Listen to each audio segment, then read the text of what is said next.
Having discussed parameterized surfaces and their images, we want to discuss something that's really closely related to those parameterizations, and that idea is coordinate curves.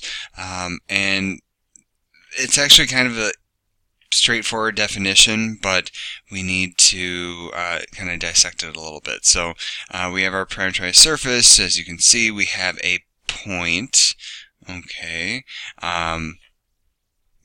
that is given on that parameterization. It's in our domain D, okay, and so then the coordinate curve definitions are that if we're producing, say, the S coordinate curve, okay, this is what we need to pay attention to. The S coordinate curve is the curve x of S of t naught, and then you also notice that when we look at that t naught value from our point, that actually occurs in our coordinate curve. So we're keeping the t coordinate fixed for the s coordinate curve and then letting s be free. Okay. Similarly, if we're looking at the t coordinate curve, t is variable, so within whatever bounds it's specified, and then our s naught, actually let me use pink. I never use pink, so let's use pink. S naught is fixed. Okay? So S coordinate curve, S is variable, T coordinate curve, T is variable. And so let's see what those look like. Okay? So we want to find the phi coordinate curve when theta is pi over 4 in our example.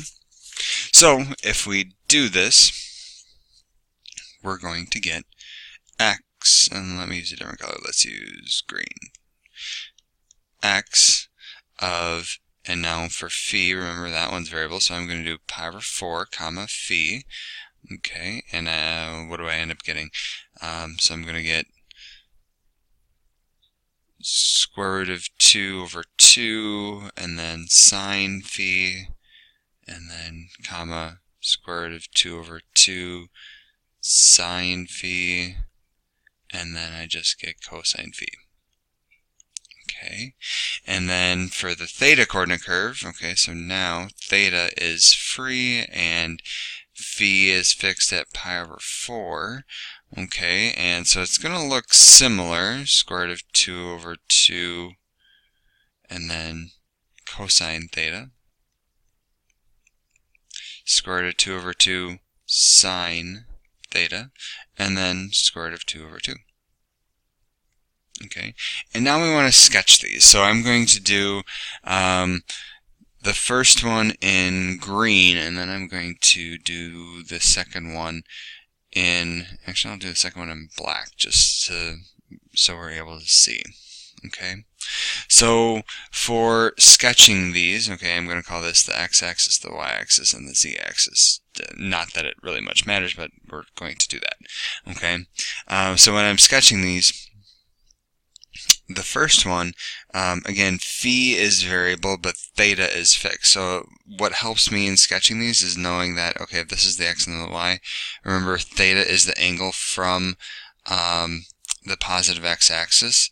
So if this is pi over 4, then if phi is variable, I believe from one pole to the other, we're just rotating by pi over 4, so it should look something like this, and then I can't quite get to the bottom, but it would be something like that. So it would be this curve at 45 degrees from the x-axis.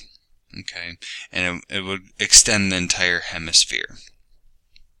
Okay, conversely, when we graph this other one, now we're thinking of phi as fixed at pi over 4. So again, that's the angle from the positive z-axis. So we're going down this way about pi over 4, and then we're actually sweeping the entire circle. So something like, and I should actually probably draw it like this. Oops, undo that. Undo. Okay, something like this. So this, I'm going to call that pi over 4, and then, so that isn't actually it, but I'm just going to use that to mark my line. Erase. There we go. And then it would go around the entire circle. And then I can't really to the back side, so I'm going to do this, and then it would come around like that. Okay, so this would be the x of theta comma pi over 4.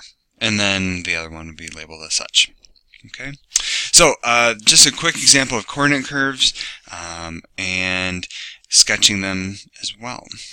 So we've talked about parameterized surfaces, coordinate curves, and now on to tangent planes in the next video.